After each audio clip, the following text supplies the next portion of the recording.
am Priyanka Upendra, Senior Director of Customer Success at Assembly, and I'm thrilled to welcome you to the Assembly podcast series. Today, in episode 3, we will focus our conversation around establishing the Healthcare Technology Management Cybersecurity Center of Excellence with Matt Dimino, Vice President of Advisory Services at First Health Advisory, based out of Scottsdale, Arizona. Matt brings a wide range of technical, security, academic, and HTM knowledge to this team. He has over 15 years of experience in various roles, ranging from being an associate faculty at IUPUI to HTM leadership roles. Many of those years spent as a practitioner in medical device security. Through his career, he has developed multiple security programs, integrated complex architectures, performed security consulting, as well as developed risk assessment methodologies coupled with hands-on device hardening experience. A major focus for Matt is to expand on IoMT, or Internet of Medical Things, risk management strategies and prepare first customers and partners for the future of IoMT and create a safer environment of care. Matt, thank you for joining us today.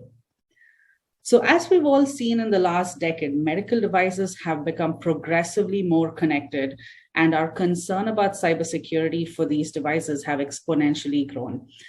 Being in the industry for over 15 years myself, I've seen changes occur over time on how we manage the devices across its life cycle, be it acquiring it, installing it, maintaining it, or decommissioning it. However, the few concerns about HTM and other healthcare IT professionals include that they're not fully equipped to handle the cybersecurity challenges of these medical devices. So during this podcast, we'll get insights from Matt on establishing the excellence within HTM cybersecurity. So Matt, when we say HTM Cybersecurity Center of Excellence, what does it actually mean? And how can HTM leaders build the foundational blocks for the Center of Excellence? So Priya, what I believe this means is changing your brand, building a new reputation for HTM, right? So for many years, we've been in this break-fix model, and we've been siloed and stuck in a generation of this is how we always do things. So when it comes to building a center of excellence, this is a challenging new realm of things that we want to look at to incorporate cybersecurity. And so we're going to work towards enterprise security, right? Making it more conducive to the organization.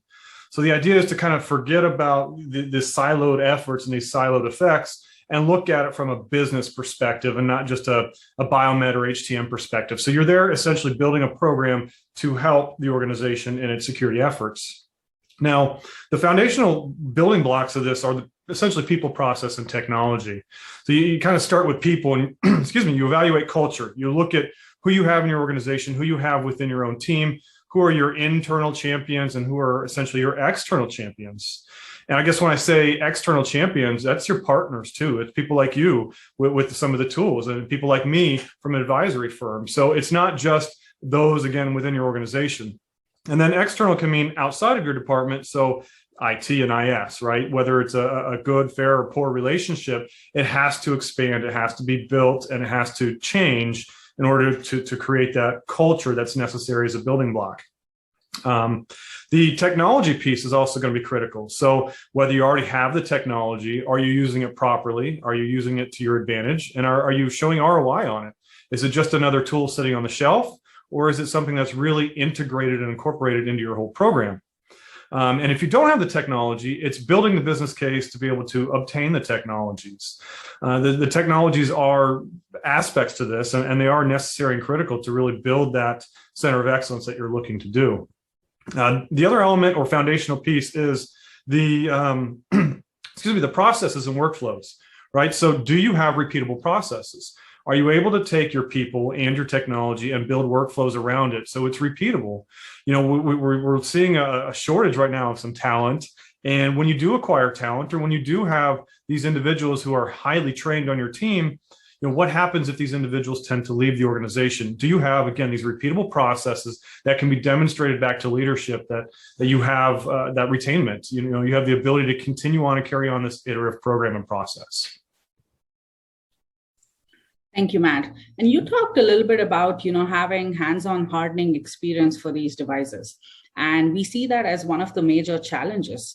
So when we are looking at the cybersecurity changes or controls bolted onto medical devices or even their networks, involving some kind of implications to patient care delivery and clinician workflows, how do HTM professionals facilitate the application of these controls or hardening guides in the environment of care? So something to keep in mind is, I'll call it first and foremost, is a control has to be mapped back to a risk, right? It's got to be mapped back to a very specific risk. Otherwise, you're really ultimately going to stack up a bunch of controls that's going to cost time, money, and effort that may not even reduce the risk. So it is kind of evaluating these assets from a risk perspective, making sure the controls map back to it. Do you have processes in place to actually monitor the controls? Because if you don't, it ends up being kind of an ad hoc process, and you're not really sure where you stand, and then you still have no data and you have no elements to really share with security or your stakeholders that are going to be vested in this process.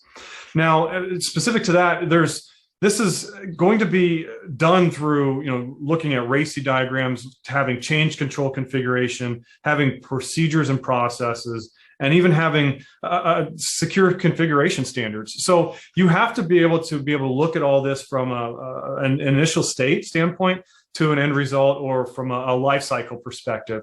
So on top of that, CE and HTM sometimes needs a sandbox to test some of these controls.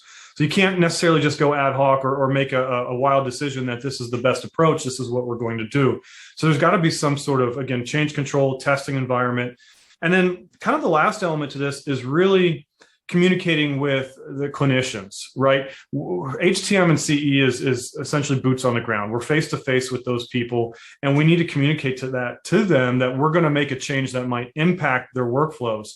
So oftentimes bringing these individuals into a committee, and I know we're full of committees, but into some sort of work group to have these conversations, right? We all want to secure things. We want to apply controls, but we don't want to impede that care whatsoever. And so we tend to just say, forget it. I'm too worried about what could happen. So the idea is we think we know it all because we're so integrated into the environment of care, but until we actually bring those people from the environment of care in and just talk to them, right, have an understanding of what their workflows are, then we can more appropriately map the controls and kind of reduce that risk of impeding their clinical care environment. Thank you, Matt. Along the same lines, you actually helped me adopt Assembly in my prior role at an integrated delivery network, ranging from developing processes, key performance metrics, training materials as well. Can you elaborate on the specific features and functionalities of Assembly that HTOs can adopt to drive this transformation? And how does First Health Advisory specifically do this?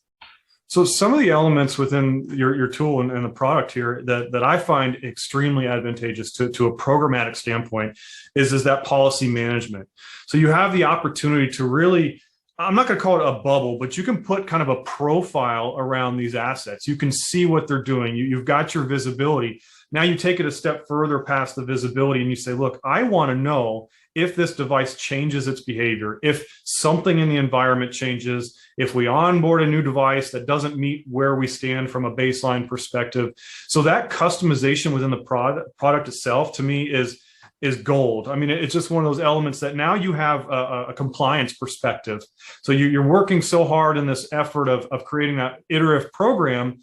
And in the end of that program, or kind of that last phase, is you need to monitor. And your tools do that. Your Assembly is a product that allows you to monitor that very granularly to see if there's any deviation in that. To add to that is the risk scoring. Everyone has a hard time of, well, how do I evaluate risk, and what factors should I be considering? And Assembly has an algorithm, I'll call it, that really contextualizes the environment. It contextualizes the product overall. So it gives you a very clear number of what this represents. And that number is kind of tells you what you need to do. That's the understanding of how impactful this asset could be in your organization. So without directly going and doing a quote unquote business impact analysis, the risk score itself and the likelihood and the impact values that Assembly brings and shows and demonstrates is enough for you to make some really good informed decisions. And again, that's now, where to focus your efforts. Another key element to this is the CVE and vulnerability insight information that Assembly provides, right? It kind of takes the legwork out of sifting through, right? You've got, I don't know, 2,000, 4,000, 6,000 connected medical devices. And if you're an HTM security analyst and you're parsing through these and you're reading and you're, where do I go? What do I do? The Assembly Insight product shares, gives you the recommendations. Here's a good workflow that you need to, or that we recommend, right, that you do, and this will reduce the risk. So it makes it a little easier and less, I'll call it level of effort for that person to really make an impactful change. So I'd say from a First Health advisory standpoint, that's exactly what we look to do. Is we like to help the customers essentially. Where do you start? What's the starting point? And it's really looking at the criticality, the sensitivity of the assets, that risk, because the whole point of this, in my opinion, is the risk management perspective, right? If you got 4,000 connected assets, if you just try and go tackle all of them, you're just going to be spinning your wheels. So when you look at the criticality and you understand the environment, and then you go from there, and you have the CVE recommendations and the vulnerability information, and again, the policy management, you've almost got a complete iterative process of evaluating risk. What do I do to reduce my risk? And then how do I monitor my risk? Superb. Thank you, Matt. And I think, Assembly really does that because it's reducing a lot of that indefiniteness for the healthcare technology management professionals, or even just the health system and other IT professionals in there, because it solves the challenges with just doing your inventory, also prioritizing the numerous amount of vulnerabilities that we come across, and actually defining what's an exploitable one and where do we really need to focus the efforts, and then what makes the most impact on the patient data and the business. And that's where you actually focus all of your resources, at least in that short-term period. So you brought up an important point about compliance. And, we all know that security doesn't mean compliance. So along the same lines, we've not seen any explicit regulatory requirements in the environment of care standards, and more specifically for HTM in the elements of performance to drive cybersecurity risk management. What we've seen so far are health systems that are increasingly retaining cyber insurance policies to cover certain compromises in the infrastructure. And then health systems also starting to invest now in dedicated HTM cybersecurity staffing. So with this gap in the regulatory requirements, do you think there's something that HTMs can use to establish this center of excellence, or how harder will this be? And can they use existing data sets from their CMMS, or do a proof of concept perhaps with Assembly to build the justification to even start a dedicated program and then adopt this technology full-fledged?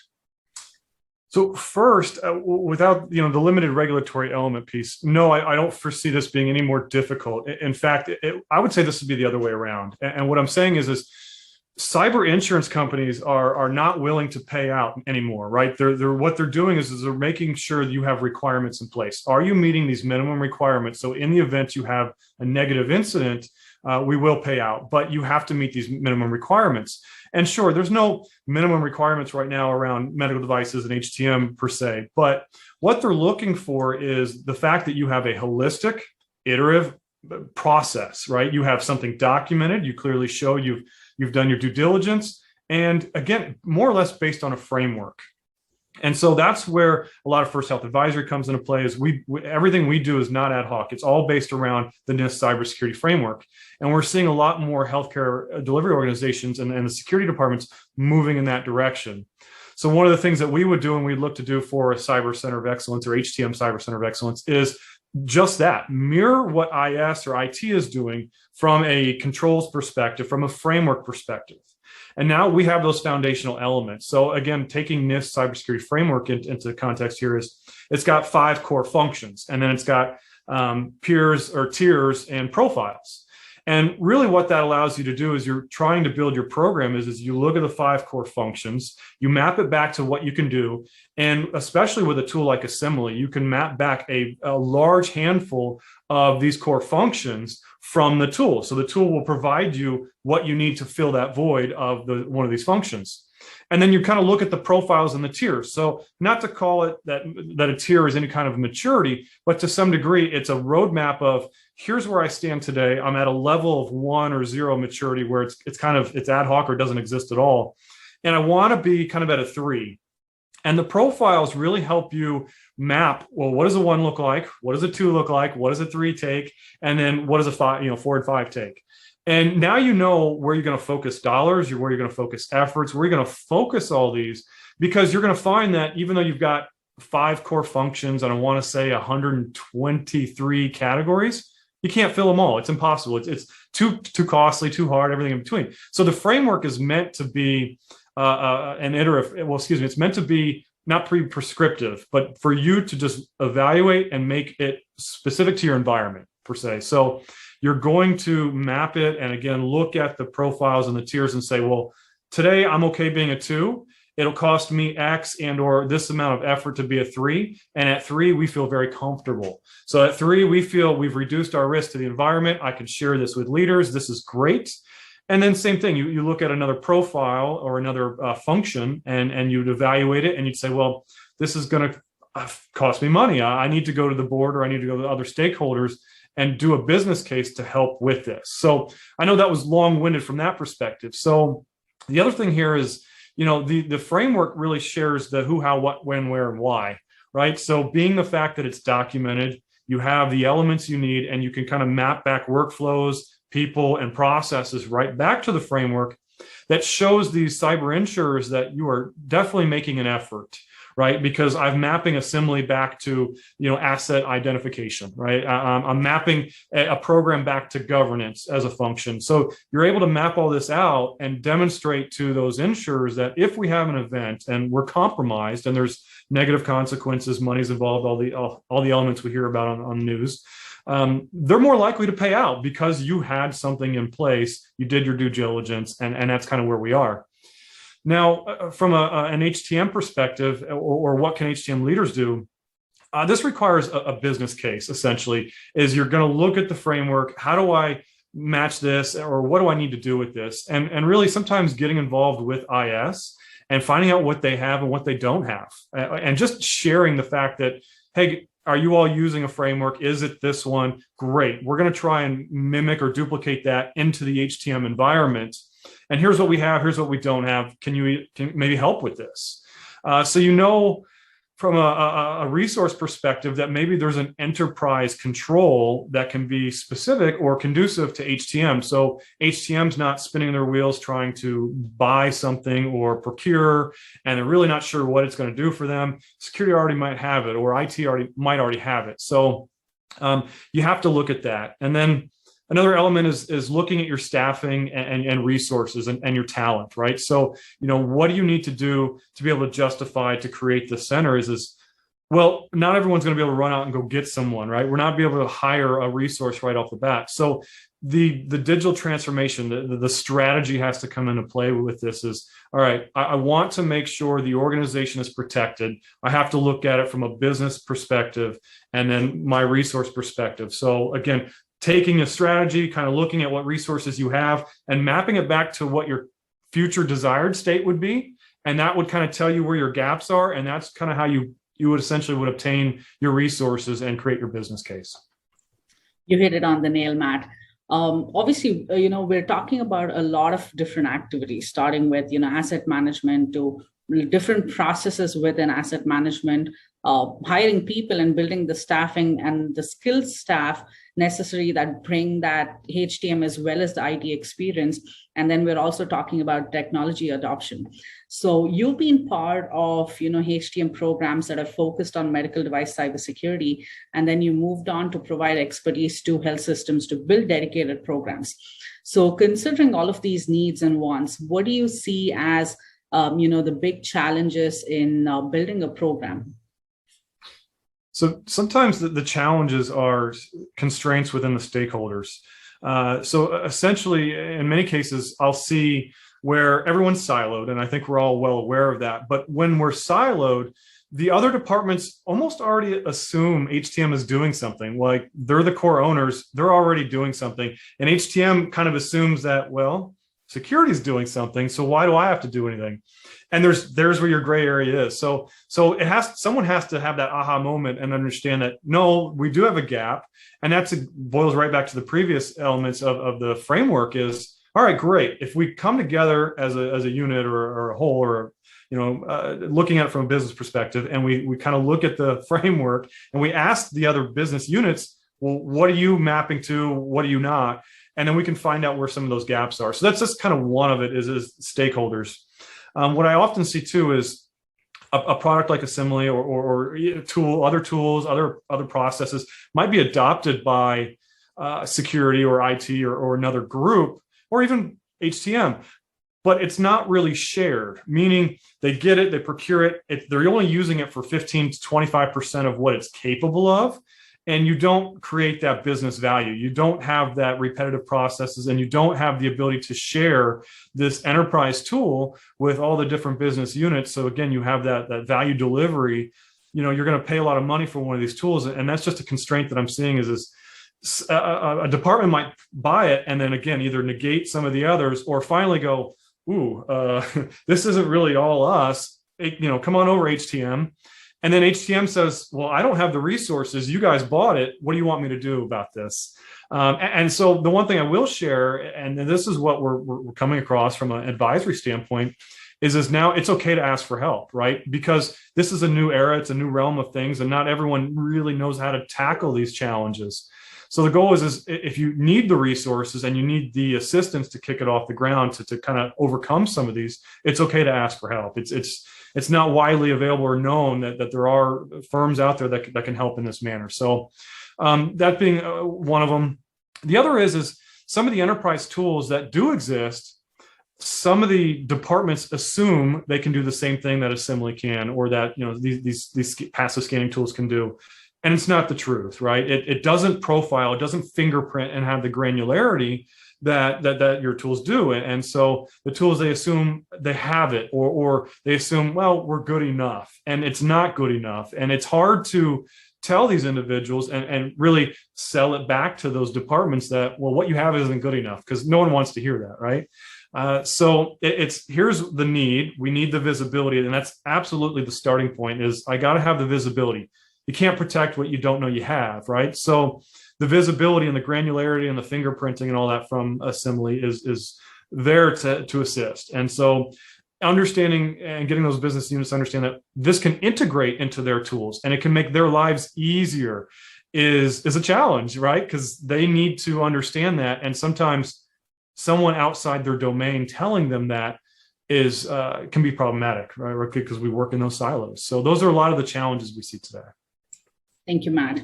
My last question for you. So in less than 60 seconds, can you tell our listeners some of the key elements to adopt the digital transformation in the environment of care?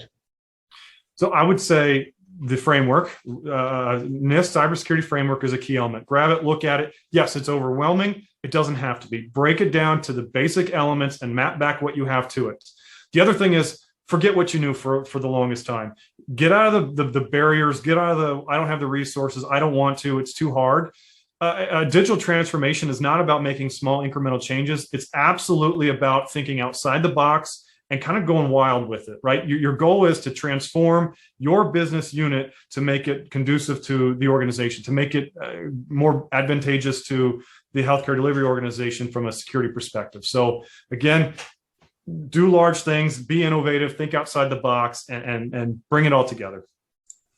Thank you, Matt. Really, it's Cybersecurity Month now. And Matt, thank you for being here with Assembly and sharing your expertise.